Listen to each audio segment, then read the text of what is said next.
एक बड़ी खबर के साथ मनीषा मौत मामले में बड़ी जानकारी सामने आई है। आईजी वाई पूर्ण कुमार का बयान सामने आया है। आईजी ने इस मामले पर प्रतिक्रिया देते हुए कहा कि एफएसएल रिपोर्ट पर जांच कर रही है पुलिस। एफएसएल में मौत का कारण जहर खाना पाया गया है। बॉडी पार्ट गायब नहीं, जांच के लिए निकाले गए हैं, यह भी आईजी ने स्पष्ट किया। विसरा के लिए शव के कई अंग लिए गए हैं। सुसाइड नोट पहले दिन 13 अगस्त को मिल गया था। तकनीकी जांच के चलते इसे सार्वजनिक नहीं किया गया। अभी किसी की गिरफ्तारी भी नहीं हुई है।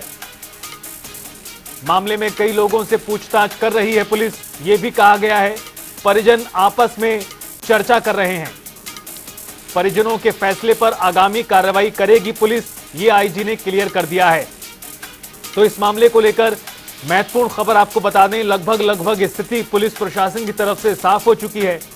प्रशासन का कहना है कि आत्महत्या का मामला है और जहर खाने से यह मौत हुई है। दूसरी तरफ जो परिवार है वो ये कह रहा है कि यह हत्या का मामला है।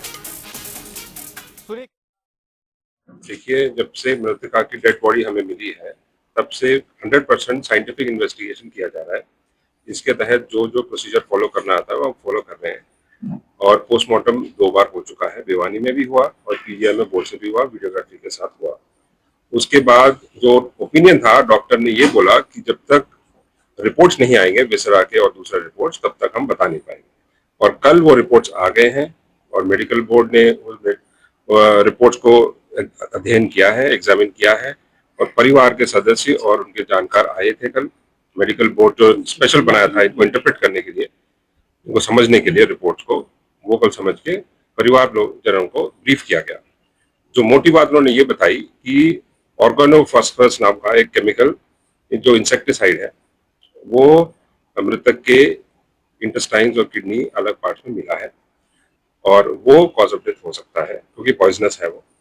एंड दूसरा कंटेंशन परिवारजनों का ये था कि रेप हुआ है या कोई फोर्सफुल सेक्सुअल असॉल्ट हुआ है, उसकी भी उन्होंने पुष्टि करी। कोई स्ट्रगल मार्क्स नहीं है और कोई जो स्वैब्स लिए गए उसमें कोई सीमेन डिपॉजिट नहीं है। तो ये भी एक तरह से रूल आउट हुआ है।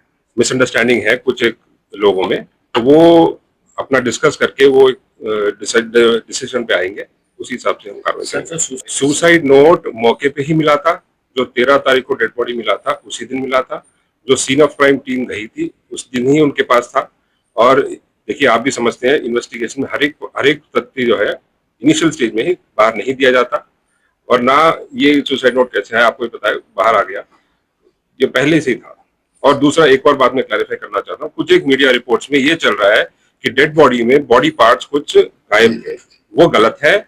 जो आपके पास जो रिपोर्ट आई है वो सेकंड पोस्टमार्टम रिपोर्ट की आई है। फर्स्ट पोस्टमार्टम होने के बाद बॉडी पार्ट्स जो इंक्लूड है stomach, intestine, large intestine, small intestine, kidney, ये सारे पार्ट्स वो निकाल के विसरा बोलते हैं उसको एफएसएल भेजा गया। इसीलिए सेकंड पोस्टमार्टम के टाइम पे ये बॉडी पार्ट्स बॉडी में मौजूद नहीं थे। जो साइंटिफिक इन्वेस्टिगेशन के फाइंडिंग्स दिए हैं बोर्ड ने कल, उसी बेसिस पे इन्वेस्टिगेशन चल रहा है। प्राइमा फेसी अभी लगता है कि सेक्सुअल असॉल्ट नहीं हुआ है, बाकी तथ्यों पे इन्वेस्टिगेशन चल रहा है। कारण अभी तक जो आया है वो यही है कि जो विसरा में इंसेक्टिसाइड के डिपॉजिट मिले हैं वो पॉइजनस है, उसी वजह से। गिरफ्तार तो अभी कोई हुआ नहीं है, पूछताछ तो कर ही रहे, इन्वेस्टिगेशन का पार्ट है।